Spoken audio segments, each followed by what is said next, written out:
Ayan na mga idol, kumikuti-kutitap na, kumukulo-kulo na pala mga idol. Ang sarap nito mga idol. So hindi natin 100% pakuluin ito dahil mag-produce ng oil yung coconut milk. So hindi siya masarap mga idol.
Ayan na mga idol, kumikuti-kutitap na, kumukulo-kulo na pala mga idol. Ang sarap nito mga idol. So hindi natin 100% pakuluin ito dahil mag-o-oil yung coconut milk. So hindi siya masarap mga idol. So katamtaman lang ito, tamang-tama na ito mga idol since luto na yung ingredients natin.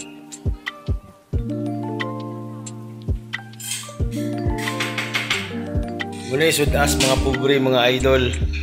Ayan, na duha ka buok fried chicken. Amo lang tabangan mga idol. Duha ka fried chicken, amo lang tabangan. Mo ni gitawag og ginataang sagbot mga idol. Ayan, pero social kay naay manok.